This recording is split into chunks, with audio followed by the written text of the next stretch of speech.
Difference between to and for from espressoenglish.net. Don't say, I'm studying every day for improve my English. The correct sentence is, I'm studying every day to improve my English. It can be difficult to know when to use to and when to use for, so I'm going to give you some examples in this lesson. Use to for destination. We're going to Paris.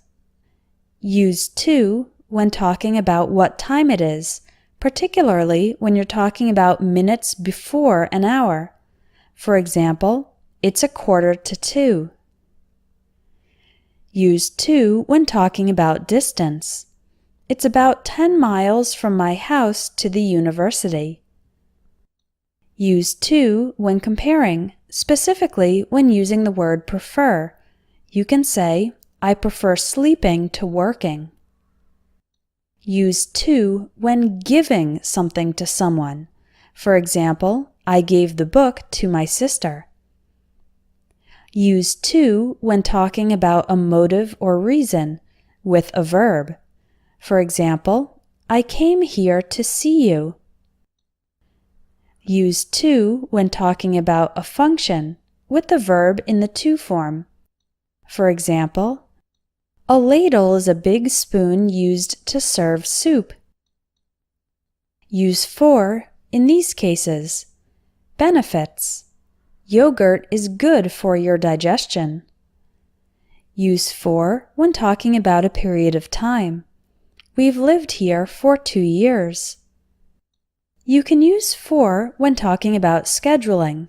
For example, I made an appointment for May 3rd.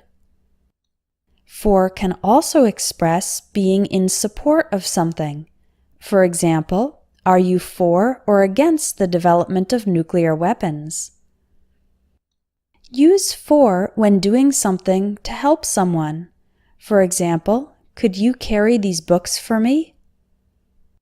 Use for when talking about a motive or reason with a noun. For example, let's go out for a drink. And use for function with the verb in the ing form. For example, a ladle is a big spoon used for serving soup. Let's take a closer look at examples 6 and 7. When talking about a motive or reason, use to plus a verb and for plus a noun. For example, I came to New York to work. I came to New York for a new job.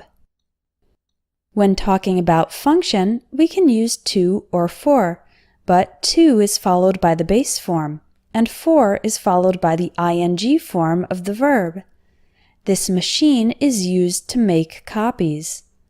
This machine is used for making copies.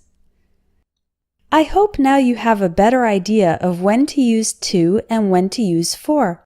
If you want to continue learning, check out my Advanced English Grammar course, which will help you take your English from good to great. Click on the link in the video or in the description for more information and registration.